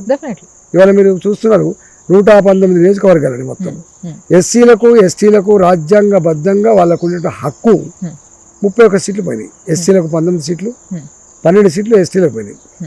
ఇక మిగతా 88 సీట్లు ఉన్నాయి. 88 సీట్లలో ఇలా 52% బీసీలకు పోవాలి. మిగతా అన్ని కూడా మైనార్టీలు కావచ్చు, మిగతా కులాలకు కావచ్చు పోవాలి. ఇలా అట్లా కూడా మొత్తం రాలే. 37 సీట్లు వచ్చినప్పటికి కూడా మొత్తం ఏం రాలే. మొత్తం మీద యాక్చువల్గా మీ పార్టీలనే కొంతమంది పెద్ద అగ్రకులాల వాళ్ళు డైరెక్ట్గానే అనడం జరిగింది, అగో మొత్తం మాకు సీట్లు తగ్గించేసి మొత్తం వాళ్ళే ఇది చేసుకున్నారు అన్న విధంగా మాట్లాడడం జరిగింది. అంటే బీసీలు ఎస్సీలు వాళ్ళది ఏదైతే ఎన్ని కావాలనుకున్నారో అన్ని తీసుకున్నారు, కానీ మాకు మాత్రం తగ్గిపోయినాయి. దీనివల్ల తప్పండి, అదంతా శుద్ధ తప్పు. ఎవరికి ఆ ఫీలింగ్ లేదంటారా? అసలు ఎందుకు ఉండాలండి? ఇప్పుడు వేలమలు ఉన్నారండి, 0.7 0.9 లెస్ దెన్ 1%. వాళ్ళ ముద్రాలు ఉన్నారండి, వాళ్ళ పాపులేషన్ 11%. 11% ఉన్న ముద్రాలకు ఇచ్చిన సీట్లు 6 7 ఇచ్చిండ్రు. అదే 0.6 0.9 లెస్ దెన్ 1% ఉన్నటువంటి వెలమలకు 7 సీట్లు 8 సీట్లు ఇచ్చిందండి. సో ఈ కంపారిజన్ చేసుకుంటే అర్థమైపోతుంది ఎట్లయితే అండి చెప్పండి. ఎవరికి ఇచ్చినట్టు, ఎవరి సీట్లు ఎవరు తీసుకుపోయినట్టు చెప్పండి. వాళ్ళ రెడ్డి పాపులేషన్ ఉంది, రెడ్డి. నేను కులానికి వ్యతిరేకంగా కాదండి, నేను కులవాదిని కాదు, నేను విషయాన్ని చెప్తున్నాను. రెడ్ల పాపులేషన్ ఉంది, అలా 5.5 6 6.5 అని నాకు తెలియదు. 6% 6.5% ఉన్నటువంటి వాళ్ళకు 30 సీట్లు పైన వచ్చినట్టున్నాయి నాకు తెలిసి. 30 సీట్లు పైన. ఇంకా మాకు సీట్లు తగ్గినాయంటే అంటే ఎదుటి వాళ్ళకి ఎంత పొడి మీద కారం చల్లినట్టుంటుంది, ఎంత వేద ఉంటుందో మీరు చెప్పండి. తప్పు కదా. అంటే ఎప్పుడు ఇట్లనే ఉంటుంది వ్యవస్థ అంతా. ఒకప్పుడు మొత్తం అసెంబ్లీలో ఉండేది బ్రాహ్మణులు ఉండేది, పార్లమెంట్లో కానీ అసెంబ్లీలో కానీ బ్రాహ్మణులు ఉండేది, క్యాబినెట్ మినిస్టర్ కూడా ఎక్కువ బ్రాహ్మణులు ఉండేది. వాళ్ళ శాతం ఎంత మనకు తెలుసు. కాలకనుగుణంగా మార్పు వచ్చింది, జరిగింది. ఇవాళ మార్పు జరగన్నా ఇట్లనే ఉండన్నా, ఇట్లనే ఉంటే అన్ని వర్గాల ప్రజల్లో నువ్వు ఎట్లా విశ్వాసం కలిగిస్తావు, నువ్వు ఎట్లా క్యారీ చేయగలుగుతావు, ఎట్లా అసమానత తొలగించగలుగుతావు, ఎట్లా వాళ్ళ లోపల ఉన్నటువంటి ఆందోళన బాధ ఎట్లా దూరం అయితే చెప్పండి. మన కర్తవ్యం కాదా అండి? వేములవాడ ఇట్లనే ఒక ప్రోగ్రాం కోసం వేములవాడ పోయినప్పుడు అక్కడ కొంతమంది నాకు రాజన్న గుళ్ళ కలిసిన వాళ్ళు మిమ్మల్ని ఈ ప్రశ్న అడగమన్నారు. ప్రశ్న ఏంది అని అంటే, టికెట్ విషయంలో తులా ఉమా గారికి టికెట్ ఇవ్వాలి అనే పరిస్థితి బీఫామ్ వచ్చే టైంకి సడన్గా మారిపోయి వికాసరావు గారికి టికెట్ పోయింది. ఎందుకు, కారణం ఏంది? సరే, సీట్లు ఎవరైనా ఆశించడం తప్పు కాదు. కులాల పరంగా ఆశించడం తప్పు కావచ్చు, కానీ పార్టీ బాధ్యత ఏముంటుందంటే, పార్టీ బాధ్యత అన్ని వర్గాల ప్రజలని కలుపుకొని పోవడం, విశ్వాసం కలిగించడం, Hmm. అందరికీ సమపాలలో మేము డిస్ట్రిబ్యూషన్ చేసినాం, సామాజిక సమతుల్యాన్ని పాటించడం అనే దాన్ని కూడా ప్రజల ముందు పెట్టాల్సిన అక్కడ పార్టీలకు ఉంటాయండి. ఇవాళ తుల ఉమా, ఆమె తెలంగాణ ఉద్యమకారురాలు, 10 సంవత్సరాల కాలం పాటు మహిళా సంఘానికి రాష్ట్ర అధ్యక్షురాలు పనిచేసింది, 5 సంవత్సరాలు స్టేట్ క్యాబినెట్ ర్యాంకులో పనిచేసింది ఆమె. వారు వేములవాడలో టికెట్ ఆశించారు. ఒక కుర్మకి టికెట్ రాలి ఈ రాష్ట్రంలో, మహిళ, మరోవర్ తెలంగాణ ఉద్యమకారురాలు, 4వది అపారమైన అనుభవం ఉన్నటువంటి వ్యక్తి. ఆమె ఆశించింది తప్పు కాదు. సపోజ్ ఆమె ఇవ్వలేకపోయింది అనుకోండి, పార్టీలో ఒక వెసులుబాటు ఉండాలి, కానీ కూర్చోబెట్టాలి, కన్విన్స్ చేయాలి. మీకు ఈ పరిస్థితి వాళ్ళు ఇవ్వలేకపోతున్నాం, మేము వాళ్ళకి ఇస్తామని చెప్పడం తప్పు కాదు. కానీ అనౌన్స్ చేసి లిస్టులో అనౌన్స్ చేసి బీఫామ్ ఇచ్చే ముందు ఆగినా తప్పులేదు, బీఫామ్ ఇవ్వకపోయినా తప్పులేదు. కానీ ఆమె మీద పంపించిన రిపోర్ట్స్ ఏవైతున్నాయో, ఈమె పెద్ద నక్సలైటు, ఈమె మా దాంట్లో చాలామంది చంపింది, ఆమె చెప్పి ఒక అబద్ధపు రిపోర్ట్లు ఏవైతే పంపిందో అది బాధేసింది బాగా. అది మంచిది సాంప్రదాయం కాదు. ఇప్పుడు ఆమెనే 2018లో లక్ష్మణ్ గారు పార్టీ అధ్యక్షున్నప్పుడు వెమ్లవాడ టికెట్ ఇస్తారు రా అని చెప్పింది. మరి అప్పుడు నక్సలైట్ కాదా ఆమె? అప్పుడు కేసులు లేవా ఆమె ఇప్పుడు ఏదైతే మీరు ఏవగించుకుంటున్నారో ఆ ఏవగింపులు అప్పుడు లేవా చెప్పండి. అంటే ఎంత కన్వీనియంట్గా చేసుకుంటా అనేది, ఎంత కన్వీనియంట్గా అవసరాల కోసం ఎట్లా మరి ఇదంతా జరగడానికి ఉన్నారో వాళ్ళు. నేను ఎట్లా కామెంట్ చేస్తాను కానీ మంచిది కాదు ఎవరు కూడా. ఇప్పుడు నేను విద్యాసాగర్ గారు వ్యతిరేకం కాదు, విద్యాసాగర్ కొడుకు వ్యతిరేకం కాదు, నా కులానికి వ్యతిరేకం కాదు, నేను సిస్టమ్ గురించి మాట్లాడుతున్నాను. సిస్టమ్ సపోజ్ రేపు విద్యాసాగర్ గారు ఇచ్చారు అనుకోండి, తులవమని పిలిపించి మాట్లాడాలి, అమ్మ నువ్వు అనుభవజ్ఞానివి, నీకు గిది ఇస్తామని చెప్పడం తప్ప కాదు కదా. కానీ ఏది ఇవ్వకుండా ఇవాళ చాలామంది ఇప్పుడు చూస్తున్నాను నేను, అట్లా పార్టీలలో టికెట్లు ఆశించడం ఒకరు ఇద్దరు మాత్రమే కాదు, ఒక్కోసారి 10 మంది కూడా ఆశించడం ఆస్కారం ఉంటుంది. ఒకరికి మాత్రమే టికెట్ ఇస్తాం, మిగతా వాళ్ళందరినీ కూడా కన్విన్స్ చేసుకోవాల్సిన అక్కడ ఉంటుంది. దానికి ఒక మెకానిజం కూడా ఉంటుంది. అసలు రెండవ అతి ముఖ్యమైన అంశం ఏంటంటే, అసలు ఈ ఎన్నికల జోన్లు ఎంటర్ కాకముందే క్లారిటీ కూడా రావాలి. నియోజకవర్గంలో ఈయన మొదటి స్థానంలో ఉంటాడు, ఈయన 2వ స్థానంలో ఉంటాడు ఉండాలి. కానీ అక్కడ దాకా అందరూ సమానం అనే పద్ధతి కూడా మంచిది కాదు. అంటే ఎప్పటికప్పుడు లీడర్షిప్ అనేది ఈ రాష్ట్రంలో, ఈ హుజరాబాద్ నియోజకవర్గంలో ఈయన 1 ఉంటాడు, ఈయన 2 ఉంటాడు, ఈ హుస్నాబాద్ నియోజకవర్గంలో ఈయన 1 ఉంటాడు, 2 ఉంటాడు. ఆ 1 ఏమైనా అయితే మనం 2కి ఇచ్చుకోవచ్చు, ఇట్లా ఉండాలి తప్ప ఇక అందరూ సమానమే, అందరు టికెట్ ఆశించుకోలే, వార్డు మెంబర్ టికెట్ ఆశించుడే, ఎంపీటీసీ టికెట్ ఆశించుడే, 100 ఓట్ల టికెట్ ఆశించే పద్ధతి మంచిది కాదండి. ఒక లీడర్షిప్ ఎమ్మెల్యే తనకు సంబంధించినటువంటి స్థాయి, అనుభవం అవన్నీ ఉండాలి. ప్రస్తుతానికి చూస్తే అయితే బీజేపీలో ఇవన్నీ విషయాలలో అంత మార్పు వచ్చినట్టు అయితే అనిపిస్తలేదు మీరు మాట్లాడుతున్న దాని ప్రకారం. సో రాబోతుందా మన ఫ్యూచర్లో ఆ మార్పు బీజేపీలో తీసుకొస్తారా? తప్పకుండా రావాల్సిందే కదండి, రాకపోతే ఎట్లా రిజల్ట్ వస్తుంది? ఇప్పుడు మారిన పరిస్థితులకు అనుగుణంగా మారకపోయినా, సామాజిక సమతుల్యత లేకపోయినా, ఇప్పుడు నేను చెప్పిన అంశాలను కూడా పాటించకపోతే సంపూర్ణమైన రిజల్ట్ రాదండి. ఇది ఓపెన్ ప్రాక్టీస్. ఏమైనా రాకెట్ సైన్స్ అండి ఇది? ఇదేం రాకెట్ సైన్స్ కాదు. ఇప్పుడు టికెట్లు ఇచ్చినాం, సపోజ్ మేము ఇక్కడ ఇచ్చినాం, పడంచెరువులు ఇచ్చినాం, 2 నాయకులు వెళ్ళిపోయారు అక్కడి నుంచి. అట్లా ఇతర పార్టీలలో కూడా వెళ్ళిపోతారు, కానీ ఇంత పెద్ద మొత్తంలో వెళ్ళిపోయేటువంటి వాతావరణం ఉండకూడదు. అయితే బీఆర్ఎస్కి వచ్చేసరికి సార్, మీరు అందుకే అంటే మిమ్మల్ని బయటికి పంపించేసిన తర్వాత అక్కడి నుంచి ముదిరాజులని ఆడ అసలు పట్టించుకుంటలేరు. అసలు ముదిరాజులకి ఒక టికెట్ కూడా రాలేదు బీఆర్ఎస్లో. ఇది అంతా కూడా మీ పైన కోపంతో చేసిన పని అని అంటారా? మొన్న ఈ మధ్య జ్ఞానేశ్వర్ గారిని ఆ పార్టీలో కలుపుకున్నప్పుడు, ఈటల రాజేంద్ర గారు ఉన్నప్పుడు ఎవరిని పైకి రానియలేదు, అందరినీ తొక్కి పెట్టిండని చెప్పేది మాట్లాడినట. ఓకే, ఈటల రాజేంద్ర గారు తనతో 2021 వరకు ఉన్నాడు. సరే, అప్పటి వరకు ఎవరిని రానియకపోవచ్చు నేను, కానీ నేను బయటికి వెళ్ళిపోయిన తర్వాత ఆ వర్గాలకు పెద్దపీట వేయచ్చు కదా. ఎందుకు వేయలేకపోయింది చెప్పండి? ఆ వర్గాలకు ఎందుకు వేయలేకపోయినా? ఒక 10 మంది ముదిరాజు టికెట్లు అంటే మీ మీద కోపంతోనా సార్? ఆ జాతి మీద కోపం ఉందా, మా మీద కోపం ఉందా, ఆయనకు తెలవాలి. అదైతే కాదంటారా మరి? అంటే ఈ టాక్ అయితే వస్తుంది, ఓన్లీ ఈటల రాజేందర్ గారి పైన ఉన్న కోపంతోని మా కులాన్ని చిన్న చూపు చూస్తున్నారు. ఇక మామూలు చిన్న చూపు చూసినా ఆయన ఎందుకు పెద్ద చూపు చూస్తాం? మరి ఆయన కూడా చిన్న చూపు చూస్తున్నారు. మమ్మల్ని చిన్న చూపు చూసిన, మమ్మల్ని గడ్డిపోసులాగా భావించినటువంటి కేసీఆర్కు మేము తప్పకుండా అట్లనే చూసే పరిస్థితి వస్తుంది కదా. మేమేందుకు పెద్ద చూపు చూస్తాం చెప్పండి? ఇక ఒకసారి ఎలక్షన్స్ అనగానే గుర్తుకొచ్చే ఇంకో ఫ్యాక్టర్ పైసలు సార్, మనీ. మనీ లేకపోతే ఎలక్షన్స్ అనేవి సాగవు అనే ఒక మూడ్లోకి వచ్చేసిండ్రు జనాలంతా కూడా. అలాంటి ఒక వాతావరణాన్ని అన్ని పార్టీలు కలిసి క్రియేట్ చేసేసినాయి. ఇది ఆల్రెడీ నడుస్తున్నదే, గతాలుగా కొంచెం కొన్ని సంవత్సరాలుగా నడుస్తున్న కథనే. కానీ ఈ విషయానికి వస్తే మీరు గజ్వెల్లో మొన్న అన్నారు, మీరు నేను ఈసారి పైసలు పెట్టను, నా దగ్గర ధైర్యలక్ష్మి ఉంది తప్పితే ధనలక్ష్మి లేదు, కాబట్టి నేను పైసలు పెట్టలేను, మీరందరూ నన్ను గెలిపియండ్రి, నేను మంచి చేస్తా అన్నట్టుగా ఇటు మాట్లాడిండ్రు. అటు ఒకసారి హుజురాబాద్కి పోతే ఆడ కూడా సేమ్ వే, ఇన్ని సంవత్సరాలు నేను మీకు సేవ చేసిన కాబట్టి మీరే ఇంటికి తలా ఒక 1000 రూపాయలు వెయ్యుండ్రి, నన్ను సపోర్ట్ చేయండి, గెలిపియండ్రి అని అటు మాట్లాడిండ్రు. అంటే ఈ సెంటెన్స్లు ఎందుకు చెప్పినట్టు మీరు అక్కడ ఇక్కడ స్టేట్మెంట్? ఎంత బాధేసే అంశం అంటే రాజకీయాలలో ఓల్డెన్ డేస్లో సేవ అనే దృక్పథం ఉంటుంది. ప్రజలకు సేవ చేసే భాగ్యం కలగాలని మాత్రమే రాజకీయాలకు వచ్చేవాళ్ళు. 30 ఏళ్ళుగా సర్పంచ్గా ఉండేవాళ్ళు, 20 ఏళ్ళుగా ఎన్నడూ ఓడిపోకుండా ఎమ్మెల్యే ఉన్నవాళ్ళు, వాళ్ళ ఆస్తులు కరగబెట్టుకొని ప్రజల్లో గొప్ప పేరు సంపాదించుకున్న సందర్భాలు మనం చూస్తాం. కానీ ఈ డబ్బుల పరంపర ఎప్పుడు మొదలైంది నేను ఆ జోలికి పోను. కానీ ఇవాళ కేసీఆర్ గారి ఆయంలో మాత్రం దాని పరాకాష్ఠకు పెరిగింది. ప్రజలు నమ్ముకోవట్లే ఆయన, శమని నమ్ముకోవట్లే ఆయన, ధర్మాన్ని నమ్ముకోవట్లే, ప్రజాస్వామ్యాన్ని నమ్ముకోవట్లే. ఆయన నమ్ముకున్న ఏకైక సాధనం డబ్బు. డబ్బుతో మద్యం కొనియాలి, డబ్బుతో బిర్యానీ తినిపించాలి, డబ్బుతో ఓటు కొనుక్కోవాలి, డబ్బుతో కులాలను కొనుక్కోవాలి, డబ్బుతో కుల సంఘాల భవనాలు ఇవ్వాలి, డబ్బుతో కుల సంఘాల నాయకులను కొనుక్కోవాలి.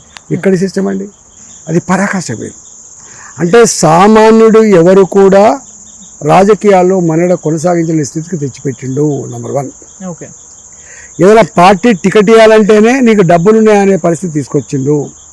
ఇవాళ ఎమ్మెల్యే నిలబడాలంటే ఆయనకు ఉండేటువంటి క్వాలిటీ ఏంటంటే డబ్బు. నువ్వు ఎన్ని సంవత్సరాలు ప్రజల జీవితంలో ఉన్నావు, ఎంత ప్రజల ఉదయాల్లో చోటు సంపాదించుకున్నావు అనేది కరెక్ట్గా కాదు ఇక్కడ. రేపు మళ్ళా ఎట్లా పనిచేస్తావు, ప్రజల కాలుకు ముళ్ళుతో పన్నుతో పీకేటువంటి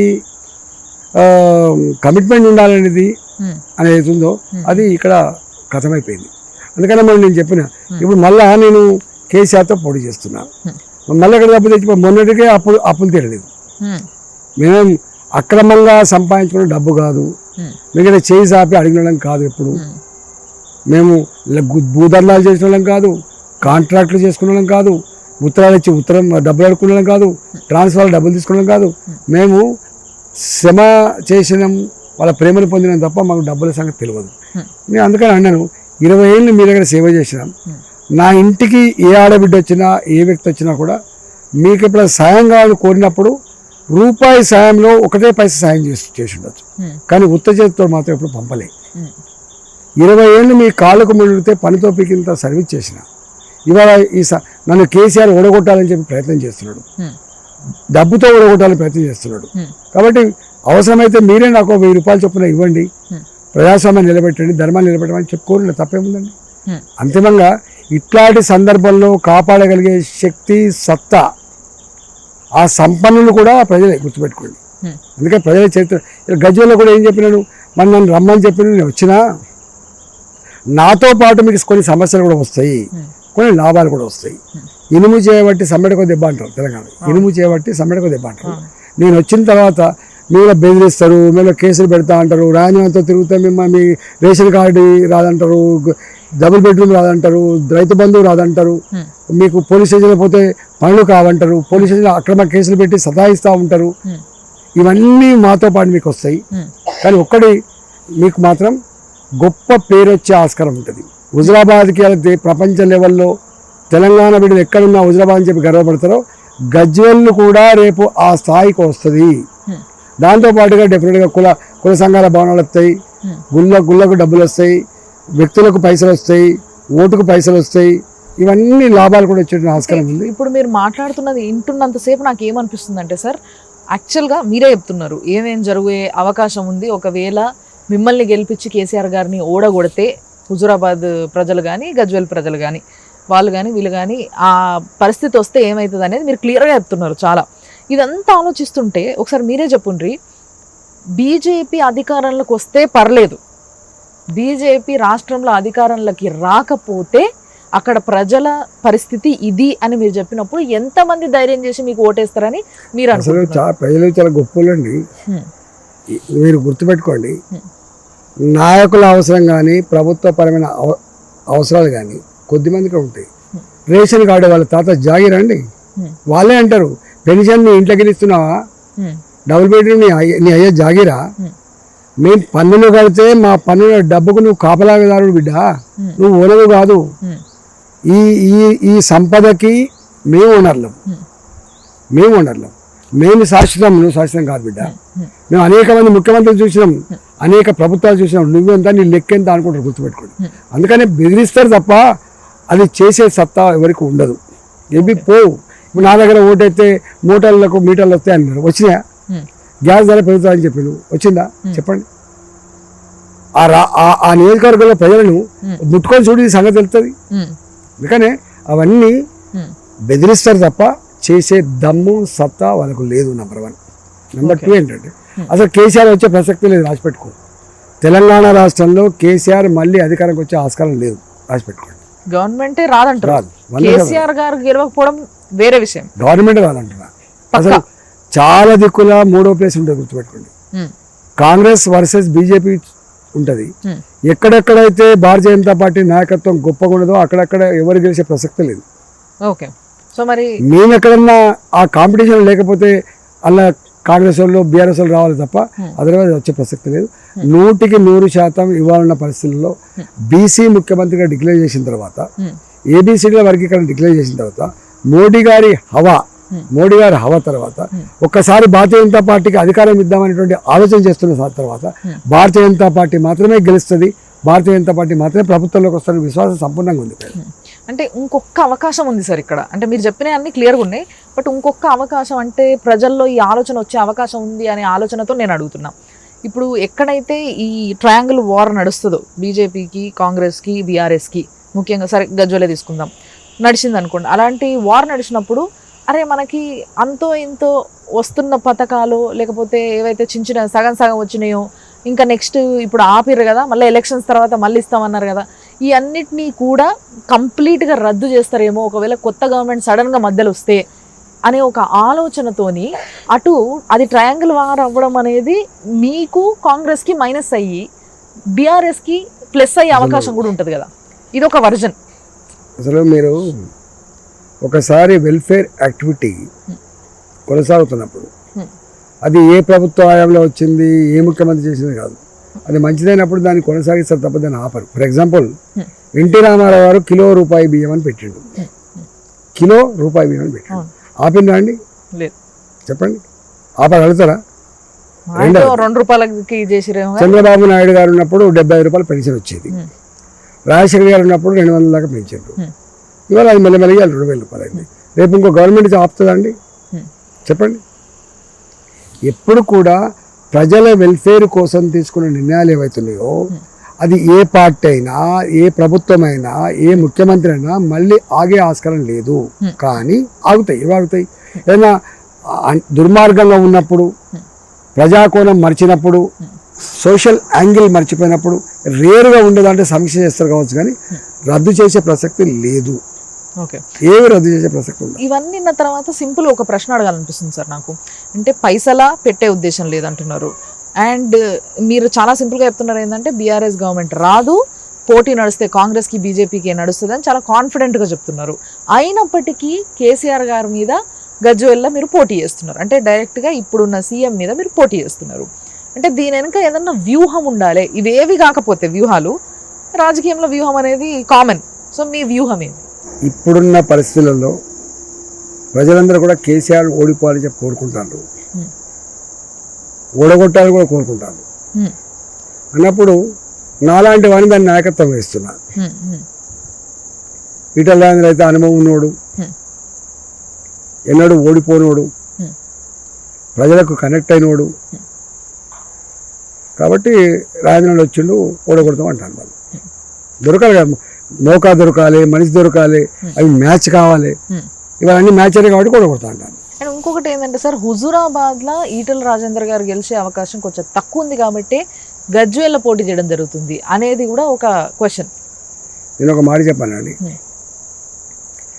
3వ తారీఖు ఎన్ని రోజులు ఉన్నది? ఇంకా ఎన్నో 16 రోజులు ఉన్నది. అంతే. ఈ 16 రోజుల్లో ఓపిక లేదా? ఉమ్, హుజరాబాద్ ఏం జరగబోతుందో తెలుస్తుంది, గజ్వేల్లో కూడా ఏం జరగబోతుందో తెలుస్తుంది. సో అప్పటి వరకు వెయిట్ చేద్దాం అంటారు. ఇప్పుడు ఇక్కడ క్వశ్చన్, ఉమ్, నేను ఇవాళ గజ్వేల్ గురించి మాట్లాడలే. 2021 ఎన్నికల సందర్భంలో గజ్వేల్ గురించి మాట్లాడినా నేను. అప్పుడు మాట్లాడినా. గప్పటికే ఓడిపోతాను నమ్మకం అది ఉంటుందండి? నేను గెలిచిన 10 రోజులకే ఓడిపోతా అని చెప్పి ప్రకటిస్తానా చెప్పండి? గెలవక ముందే మళ్ళీ అక్కడ పోటీ చేస్తాను ప్రకటిస్తారా? మీకు ఐడియా ఉండాలి. ఒక ఊర్లో చెలుపూర్ అనే ఊర్లో నీ వస్తావా నీ మావస్తావా దమ్ముంటే రా పోటీ చేద్దామని చెప్పిన. ఎందుకు ఈ పిల్లగాని పెడతావు ఆ పిల్లగాని పెడతావు యుద్ధం చేయమంటావు? నేను వీరుంతో యుద్ధం చేస్తాక తప్ప శిఖండిని అడ్డం పెట్టుకుంటే యుద్ధం చేయనని చెప్పిన. ఎప్పుడు? హుజరాబాద్లో గెలవన్నాడు చెప్పిన. అంటే ఇంకా గెలుపోవటములు నిర్ధారణ కాని సందర్భంలో చెప్పిన, రిజల్ట్ రాని సందర్భంలో చెప్పిన. మీరు ఇప్పుడు గురించి మాట్లాడుతున్నారు. గప్పుడు మాట్లాడి నేను ఇవాళ పిరికి పందలు, అవకాశవాదులు, భయపడే వాళ్ళు మీరు చెప్పేది వచ్చేస్తారు. నేను ఎప్పుడో ప్రకటించినా దానిపై అనుగుణంగా నిలబడ్డాను. అండ్ దీంతో పాటు ఇంకొక టాక్ ఉంది సార్. ఈ టాక్ కూడా మీరు క్లియర్ చేస్తే బాగుంటుంది అనేది నా ఉద్దేశం. ఏంది అని అంటే గజ్వెల్ల ఎందుకు అనడానికి నేను ఇందాక ఎన్ని రీజన్స్ చెప్పినో వాటన్నిటికీ మీరు ఆన్సర్ చెప్పారు. ఇంకోటి గజ్వెల్ల ఈటల రాజేందర్ గారు ఎందుకు పోటీ చేస్తారంటే ఆయన అనుచరులు చాలామంది అక్కడ ఉన్నారు, ప్లస్ ఏవైతే కోళ్ల ఫార్మ్లు ఉన్నాయో అవి ఉన్నాయి. సో చాలామంది ఆయన మాటినే జనాలు అక్కడ ఉన్నారు కాబట్టి గెలిచే అవకాశం ఎక్కువ. ఇవన్నీ చూసుకొని యాక్చువల్గా నాకు కోళ్ల ఫారం ఉన్నమాట వాస్తవం. వర్గాల్లో, సహకారంలో, విమ్మనగూడలో, తర్వాత శిలాసాగర్లో, ఇక్కడ కొక్కొండ కొత్తూరు దగ్గర ఉండమాట అన్ని అమ్ముకొచ్చుకున్నాండి. ఒక్కట్లేదు. 2007లో ఒకటి, 2009లో ఒకటి, ఇట్లా అన్ని అమ్ముకొచ్చుకున్నాం. రెండోది సరే నాకు పరిచయాలు ఉండొచ్చు కానీ అన్నిటికంటే మిక్కిలి నాకు అచంచలమైన విశ్వాసం ఉంటుంది ప్రజల మీద. తెలంగాణ యావత్ ప్రజానికం మీద అచంచలమైన విశ్వాసం ఉంటుంది, నమ్మకం ఉంటుంది.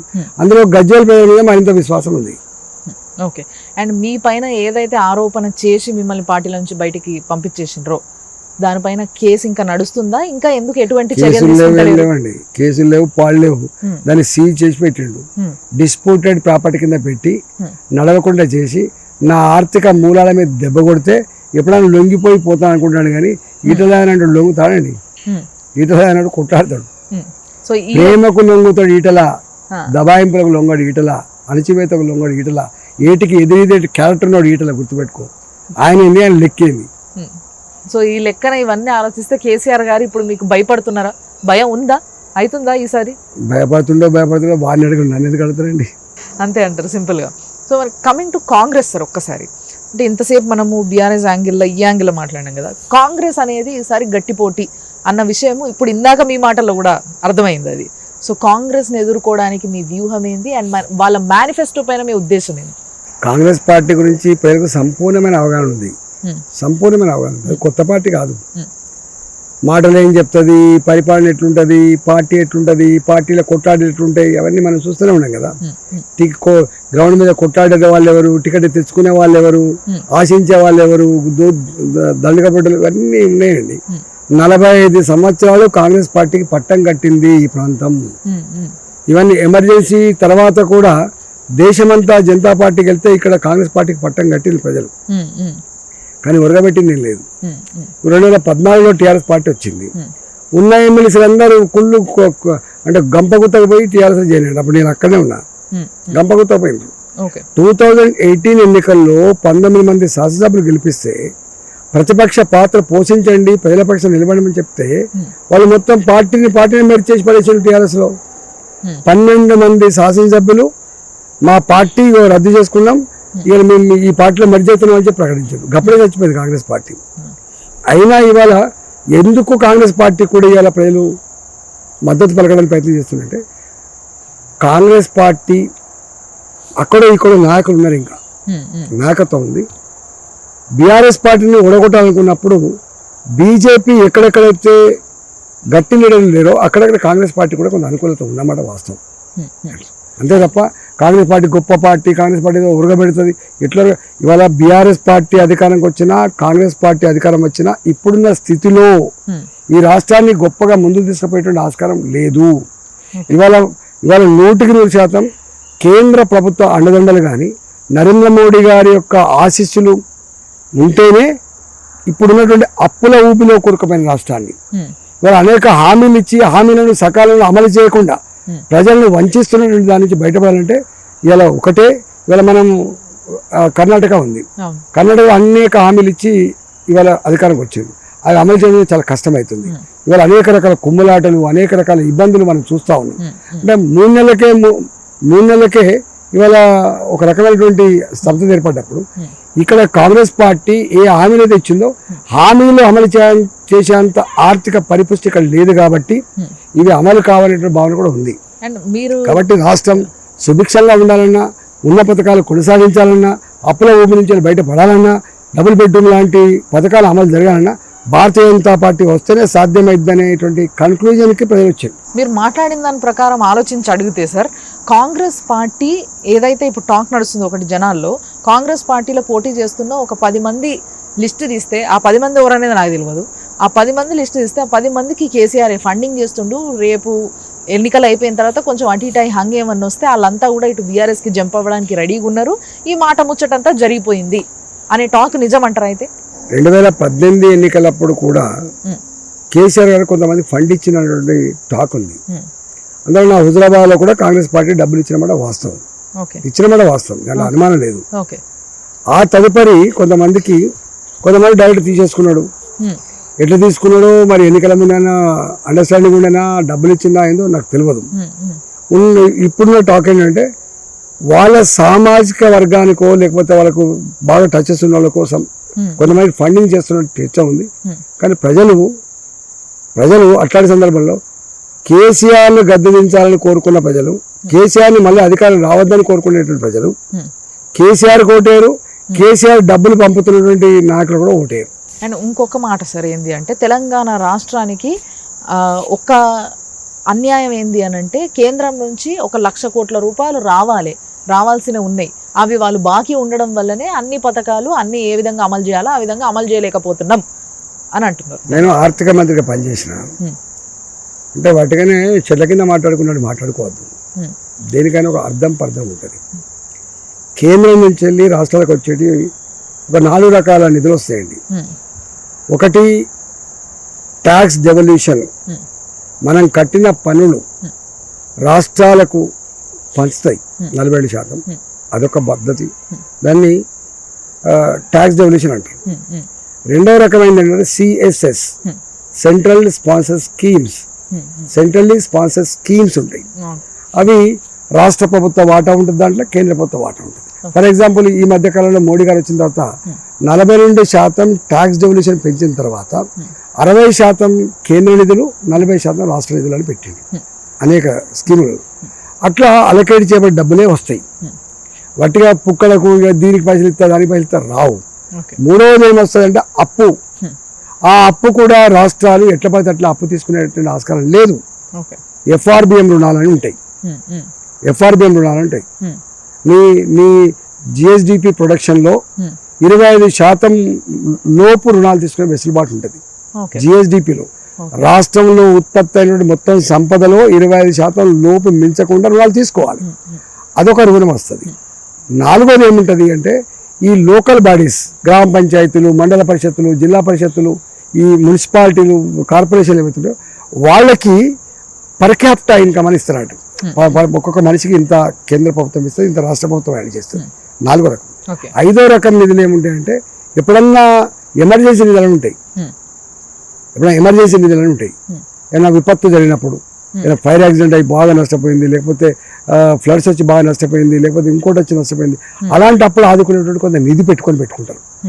6వ రకమైంది ఏంటంటే, ఎప్పుడన్నా బ్యాక్వర్డ్ రీజియన్ల కింద ఇచ్చేటువంటి లేదా నక్సల్స్ ఎఫెక్టెడ్ ఏరియాకి ఇచ్చేటువంటి నిధులు కావచ్చు, ఇట్లాంటివి ఉంటాయి తప్ప కుళ్ళు గుత్త కానీ ₹1,00,000 1,00,000 కోట్లు ఇస్తే తీసుకుపోవాలనేటువంటి అసలే ఉండదు. కేంద్రంలో బడ్జెట్ పెట్టిన తర్వాత అసలు డీవియేషన్స్ 5% కూడా ఉండవు.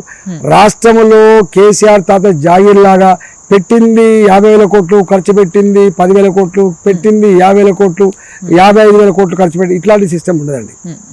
దేనికైనా ఒక సిస్టమ్ ఉంటుంది.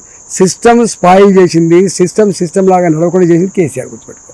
నేను చూసినా కదా, for example most backward class అని ఉన్నాయి, దానికి కార్పొరేషన్ ఇచ్చాడు కేసీఆర్. కార్పొరేషన్ పెట్టి 1000 కోట్ల రూపాయలు కేటాయించాడు. ఒక్క రూపాయి కూడా ఖర్చు పెట్టలే. Hmm. రజకులకు 250 అన్ని ఫెడరేషన్ డబ్బులు ఇచ్చాడు. ఒక్క ఫెడరేషన్ కూడా 1 రూపాయి ఖర్చు పెట్టలే. ఓకే. అది కేసీఆర్ నైజం. ఇక బడ్జెట్కి ఏం శాంటిటీ ఉంటుంది, అలకేట్ ఏం శాంటిటీ ఉంటుంది. పాపం బడ్జెట్లో అలకేట్ చేసిన నాడే పాలాభిషేకాలు చేసిండ్రు. మళ్ళా బడ్జెట్ మళ్ళీ కొత్త పెట్టిన మళ్ళీ పాలాభిషేకాలు చేసిన తప్ప పాలాభిషేకాల ఫలితం 5 బిలియన్ రాలే. అండ్ ఫైనల్ క్వశ్చన్ సార్ మీకు ఏంటంటే మొన్న మీరు అన్నారు ఒకవేళ బీజేపీ అధికారంలోకి వస్తే భూములు ఇస్తాము అని చెప్పేసి, భూములు ఎవరికైతే అవసరమో అవన్నీ కూడా లెక్కేసి భూములు ఇస్తాము అని చెప్పేసి మీరు అన్నారు. ఎక్కడ చెప్పలే. మేము అన్నది ఏంటంటే ఎక్కడెక్కడైతే ఇవాళ మళ్ళీ ప్రభుత్వ అవసరాల పేరిట, టిఎస్ఐఐసి పేరిట, ల్యాండ్ పుల్లింగ్ పేరిట పేద పేద భూములకు నోటీసులు ఇచ్చిందో, నోటిఫికేషన్ జారీ చేస్తుందో అవన్నీ రద్దు చేస్తాం. ఓకే.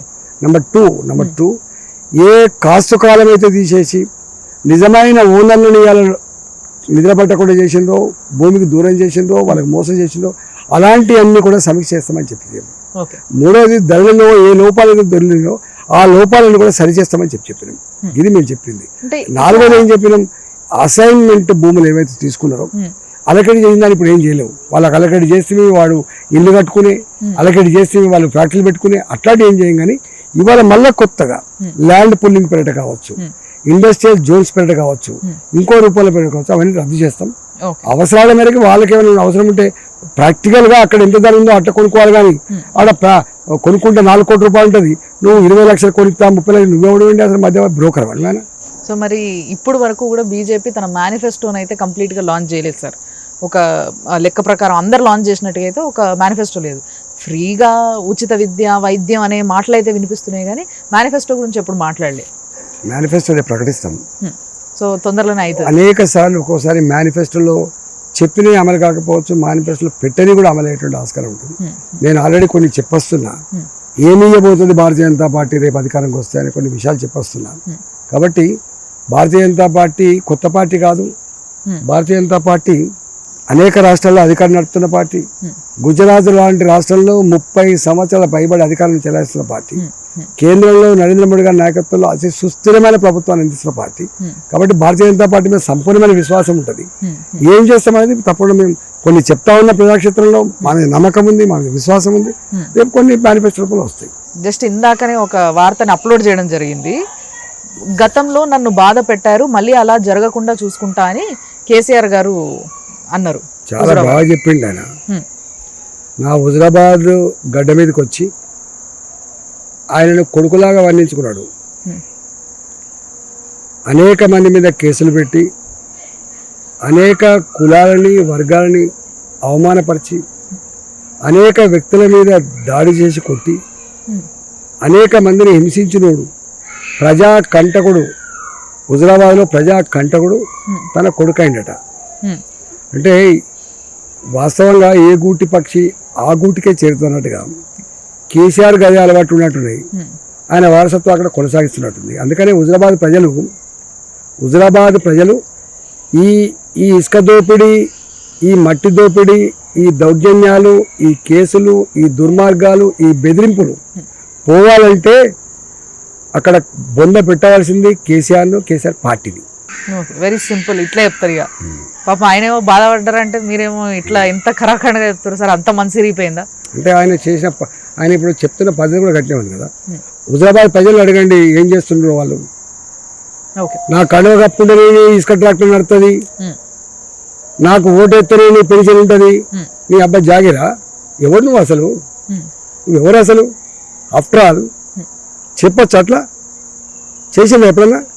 వాళ్ళు నరేంద్ర మోడీ గారు ఉన్నారండి, ఇక్కడ టీఆర్ఎస్ పార్టీ ఉంది, 100 తిట్లు తిరుగుతున్నాడు. ఎప్పుడన్నా నేను మీ సిఎస్ఎస్ ఫండ్స్ ఆపేస్తా అని చెప్తాడా? రాజ్యాంగబద్ధంగా సంక్రమించబడ్డ అధికారాలు రాష్ట్ర ప్రభుత్వాలైనా కేంద్ర ప్రభుత్వమైనా ఎమ్మెల్యేలైనా ఎమ్మెల్సీలైనా ఆచరించాలి కదా.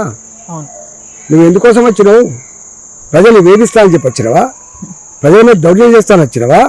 ప్రజల స్కీములు పార్టీలను బట్టి పంచుతానని చెప్పి వచ్చినావా? చెప్పినా ఎక్కడైనా మేనిఫెస్టోలో నేను ఇచ్చే డబుల్ బెడ్రూమ్ బీఆర్ఎస్కే ఇస్తా, నేను ఇచ్చే పెన్షన్లు బీఆర్ఎస్ పార్టీకే ఇస్తా, నేను ఇచ్చేటువంటి రైతు బంధు బీఆర్ఎస్కే ఇస్తా అంటావా? మన్ను అంటారండి? అసలు ఎంత దుర్మార్గం అండి. ఎప్పుడు లేదు, ఇప్పుడు చూస్తున్నాం ఇట్లా. అసలు ఒక డయాస్ మీద వేరే వేరే పార్టీలలో కూర్చొని మాట్లాడుకునే సాంప్రదాయాన్ని తీసేసిండు ఇది. నేను 10 ఏళ్ళు కాంగ్రెస్ పార్టీలో ఉన్నాం, మరి వాళ్ళు కూడా చేసిండు. మరి ఆయన కూడా ఇతర పార్టీలు ఉన్నప్పుడు ఎమ్మెల్యే ఉండే, ఆయన అనేకసార్లు గొడవ పెట్టుకున్నా అని చెప్పేది, కలెక్టర్ని ప్రశ్నించా అని చెప్పేది. ఇలా కలెక్టర్ని తీసుకొని మాకు గురువుని చేసి పడేసిండు. కలెక్టర్ మా బాసలు అయిపోయింది. నేను అడుగుతున్నా కేసీఆర్ని, ఏం కల్చర్ మీది, ఏం సాంప్రదాయం మీది, ఏం పద్ధతి మీది, ఏది పద్ధతి మాట్లాడి నడుస్తా అనుకుంటున్నావా? నా హుజరాబాద్కు రా, నువ్వు చేస్తున్న పని ఏంది? ఇవాళకి కూడా ఇళ్ళలో చూస్తారు, మరి బలవంతం కండగప్తారు. పోలీస్ స్టేషన్లు స్వయంగా మా హుజరాబాద్ జమ్మికుంట పోలీస్ స్టేషన్ ఉంది ఒకటి. మా జమ్మికుంట పోలీస్ స్టేషన్ సిఐ ఇంటోడు విలాసాగర్ వాళ్ళను ఇసుక ట్రాక్టర్ని పట్టుకొచ్చి, అరే మీ ఇసుక ట్రాక్టర్ నడవకపోతే బిడ్డ మిమ్మల్ని బతకనియా, ఒకవేళ మీరు ఇసుక ట్రాక్టర్లు బంద్ చేస్తే కూడా మీ ట్రాక్టర్లని వాగులో తీసుకుపోయి మేమే నింపి ఇవి అక్రమ ఇసుక అని చెప్పి సీజ్ చేస్తామని చెప్పినంటే మీరు అర్థం చేసుకోండి అక్కడ ఏం బాధ ఉందో. అది అనుభవిస్తే వెళ్తాయి కదా. నువ్వు మేమే నీకేం తెలుస్తుంది? నీ కొడుకు బ్రహ్మాండమైన కొడుకు, నీ కొడుకు వాళ్ళ తండ్రిని కొట్టినోడు నీ కొడుకు, వాళ్ళ తండ్రిని కొట్టినోడు నీ కొడుకు, వాళ్ళ కుటుంబ సభ్యులను వేధించినోడు నీ కొడుకు. అంటే మీకు గదే లక్షణాలు ఉన్నట్టున్నాయి, సైకో లక్షణాలు, ఆయన కూడా గదే సైకో లక్షణాలు ఉన్నట్టున్నాయి. ఓ మై గాడ్, దీని గురించి ఇంకోసారి మనం డెఫినెట్లీ మాట్లాడదాం సార్. బట్ ఇప్పుడు ఫైనల్ ఎలక్షన్స్ కాబట్టి మీ 2 నియోజకవర్గాల ప్రజలకి మీరు ఫైనల్గా చెప్పాలనుకుంటున్నది ఏంది ఎలక్షన్స్ని దృష్టిలో పెట్టుకొని? గజ్వేల్ హుజరాబాద్ ప్రజలకి నేను వినమ్రంగా విజ్ఞప్తి చేస్తున్నా. హుజరాబాద్లో 20 సంవత్సరాలుగా ఎన్నడూ గిట్ట చేయి చాపకుండా, మీకు ఇబ్బంది కలగకుండా, అపకీర్తి తేకుండా, మచ్చ తేకుండా మీకు సేవలు అందించిన బిడ్డని నేను. నువ్వు ఎక్కడ ఆదిలాబాద్కు పోయినా, హైదరాబాద్కు పోయినా, ఖమ్మం పోయినా నీకు ఇంత ఉప్పు పుట్టడ చేసి తప్ప నీకు ఎక్కడ నా పేరు చెప్పుకుంటే నీకు నష్టం జరిగింది ఎక్కడ లేదు. అందుకనే ఇప్పుడున్నటువంటి ఈ పరిస్థితుల్లో అంటే ఒక వ్యవస్థ, కేసీఆర్ అనేటువంటి వ్యవస్థ నా మీద ఇంత దుర్మార్గంగా దాడి చేస్తున్న సందర్భంలో ఇప్పటికీ ఒకసారి కాపాడినలు, నన్ను ఆకాశాన్ని తెత్తిండ్రు. ఇప్పుడున్నటువంటి ఈ పరిస్థితుల్లో కూడా మళ్ళీ నన్ను అవసరమైతే ఇంటికి ఒక 1000 రూపాయలు వేసుకొనైనా నన్ను కాపాడుకునే ప్రయత్నం చేయమని చెప్పి వాళ్ళు చెప్పొచ్చిన. వాళ్ళ అన్నగా, వాళ్ళ తమ్ముడిగా, వాళ్ళ కొడుకుగా, వాళ్ళ బిడ్డగా నేను చెప్పొచ్చిన. నన్ను గెలిపించడం అంటే మీరు గెలిచినట్టు, నన్ను గెలిపించడం అంటే తెలంగాణలో ప్రజాస్వామ్యం గెలిచినట్టు, ధర్మం గెలిచినట్టు లెక్క. గజ్వేల్కి వచ్చింది నేను ఎమ్మెల్యే కావాలంటే ఉబలాటలు రాలేదు. నేను ఎమ్మెల్యే ఎన్నిసార్లు చేసిన, మంత్రి చేసిన కాబట్టి ఎమ్మెల్యే కోసం రాలేదు. ప్రజల మీద దాడి చేస్తున్నా, ప్రజాస్వామ్యాన్ని కూలి చేస్తున్నా, పేదల భూములు గుంజుకుంటున్నా, అబద్ధాలు చెప్పి కొనసాగుతున్నట్టు కేసీఆర్ని ఒడగొట్టాలని చెప్పి వచ్చిన. ఆ ఒడగొట్టాలనే ఆలోచన మీకు కూడా ఉంది. దానికోసం నేను వచ్చిన. నన్ను నిండు మనసుతో ఆశీర్వదించమని చెప్పి కోరుతున్నా. ఇక్కడ మద్యం ఏళ్ళైపారుతుంది, దావతులు వస్తాయి, ఓటుకు పైసలు వస్తాయి, కుల సంఘ భవనాలకు పైసలు వస్తాయి, గుళ్ళకు పైసలు వస్తాయి, మీరు అడిగినంత సంపాదిస్తారు. చివరికి నాలాంటోడు మీ ఊరికి వచ్చినప్పుడు ఆయన మీటింగ్ పోవద్దని, ఆయన సభలో పాల్గొనొద్దని, ఆయన ర్యాలీలో పాల్గొనొద్దని మీకు పైసలు ఇస్తున్నారు. ఇవన్నీ ఎందుకు ఇస్తున్నారో చూడండి. వాళ్ళు వాళ్ళ అవసరానికి పైసలు ఇస్తారు, వాళ్ళ అవసరానికి వాడుకుంటారు.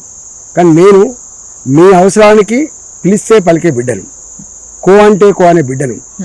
ఇవాళ ఆయన 9.5 సంవత్సరాలు గెలిపించింది, ఒక్కనాడు ముఖం మీ ఊర్లలోకి రాలే. ఆయన ఎంత పెద్ద పొజిషన్లో ఉండొచ్చు కాక, కానీ మీకు మాత్రం ఎమ్మెల్యే, మీరు ఓనర్లు. ఆ భావన లేదా నీకు? ఢిల్లీకి రాజైన తల్లికి కొడుకు అని అంటారు. ఇవాళ నువ్వు ఆ పాత్ర పోషించలే. ఆయన ఎమ్మెల్యే పాత్ర పోషించలే, ప్రజలను కన్నబిడ్డలాగా చూసుకోలే, ప్రజలకు ఏమవసరమో చూసుకోలే. వాళ్ళ నాయకులు, కింది స్థాయి నాయకులు మొత్తం భూములపై పడి పేదల భూముల్ని మొత్తం కలెక్టర్లు పట్టుకొని పేపర్లు మార్చి బ్రోకర్లాగా ₹1,00,00,000 దండుకున్నారు చాలామంది. పేదల గిలగలు కొట్టుకుంటున్నారు వాళ్ళు. మా భూమి బిడ్డ, మా ఊరు భూమి 11 ఎకరాలు ఇట్లా గుంజుకున్నారు బిడ్డ. ఊర్ల భూములు, పేదల భూములు, అసైన్మెంట్ భూములు, ఎవాక్యుయేటెడ్ ప్రాపర్టీస్ వాటి మీద పడి గద్దెల్లో పడి ఇలా దండుకొని ₹1,00,00,000. ఆయన దృష్టికి వచ్చిందో లేదో నాకు తెలియదు. ఏ ఊరికి పోయినా నాకు కుప్పలు ఇస్తూ ఉన్నాను. So all the best sir. మీరు ప్రచారంలో భాగంగా బాగా తిరుగుతున్నారు. సో మీ టైం ఎక్కువ తీసుకోకుండా ఆల్ ది బెస్ట్ అండ్ తప్పకుండా ఎలక్షన్స్ తర్వాత కలుద్దాం. Thank you so much sir. Thank you.